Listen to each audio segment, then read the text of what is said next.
Narayanganj city কর্পোরেশনের সাবেক mayor doctor Selina Hayat আইভীকে হত্যা মামলায় কারাগারে পাঠানোর নির্দেশ দিয়েছেন আদালত।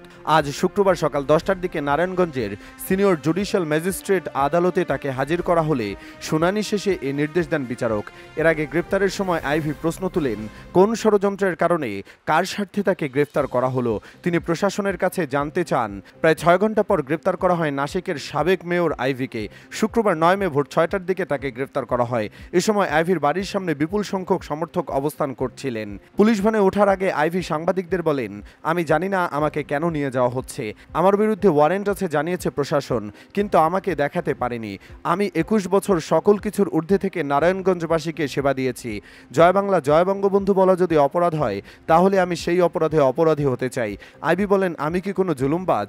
আমি কি হত্যা করেছি? আমি কি চাঁদাবাজি করেছি?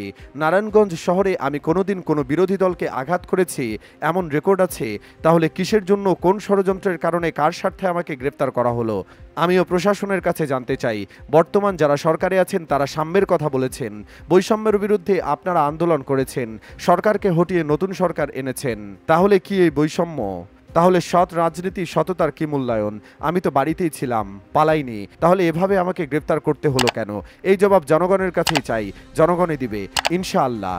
এর আগে বৃহস্পতিবার রাত 11:30টায় শহরের দেওভোগ এলাকায় অবস্থিত সাবেক এই মেয়রের বাড়িতে নারায়ণগঞ্জ সদর মডেল থানা পুলিশের একটি দল অভিযান শুরু করে। খবর পেয়ে বাড়ির বাইরে অবস্থান নেয় এলাকাবাসী। পরে সড়ক অবরোধ করে এলাকাবাসী বিক্ষোভ করে বাড়ির চারপাশ ঘিরে রাখে। স্থানীয়রা জানায়, গত 5 আগস্টের পর এই প্রথম বিপুল সংখ্যক পুলিশের একটি বহর সেলিনা হায়াৎ আইভীর বাড়িতে আসে। এই সময় এলাকাবাসী পুলিশের আসার খবর পেয়ে বাড়ির চারপাশে অবস্থান নিতে শুরু করে। পরে আশপাশের মসজিদগুলো থেকে পুলিশ আসার খবর ছড়িয়ে পড়লে শত শত মানুষ এসে বাড়ির আশপাশের কয়েকটি স্থানে ব্যারিকেড দিয়ে সড়ক অবরোধ করে বিক্ষোভ শুরু করে। রাত 1:30টা পর্যন্ত দেওভোগ সড়কের বিভিন্ন এলাকায় আইন শৃঙ্খলা বাহিনীর গাড়ি অবস্থান করতে দেখা গেছে। এলাকাবাসী জানায়, সাবেক মেয়র আইভী স্থানীয়দের মধ্যে জনপ্রিয়, তাই স্থানীয়রা এই পুলিশি অভিযান প্রতিহত করতে সড়কে নেমেছেন।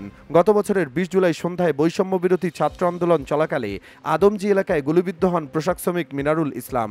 শহরের খানপুরে অবস্থিত 300 শয্যা বিশিষ্ট নারায়ণগঞ্জ হাসপাতালে নিয়ে গেলে চিকিৎসকরা তাকে মৃত বলে ঘোষণা করেন। পরদিন গ্রামের বাড়িতে তাকে দাফন করা হয়। এ ঘটনায় 23শে সেপ্টেম্বর নিহত মিনারুল ইসলামের ভাই নাজমুল হক বাদী হয়ে 132 জনের নাম উল্লেখ করে অজ্ঞাতনামা আরও 300 জনকে আসামি করে সিদ্ধিরগঞ্জ থানায় হত্যা মামলা করেন। মিনারুল ইসলামের নিহত হওয়ার ঘটনায় করা হত্যা মামলায় নারায়ণগঞ্জ সিটি কর্পোরেশনের সাবেক মেয়র সেলিনা হায়াৎ আইভীকে কারাগারে পাঠানোর নির্দেশ দিয়েছেন আদালত। এ বিষয়ে নারায়ণগঞ্জ আদালত পুলিশের পরিদর্শক মোহাম্মদ কাইয়ুম খান বলেন, মিনারুল হত্যা মামলায় সাবেক মেয়র সেলিনা হায়াৎ 12 নম্বর আসামি। এই মামলায় তাকে গ্রেফতার দেখে আদালতে হাজির করা হলে শুনানি শেষে তাকে কারাগারে পাঠানোর আদেশ দেন আদালত। 26শে মে মামলার পরবর্তী শুনানির তারিখ ধার্য করা হয়েছে।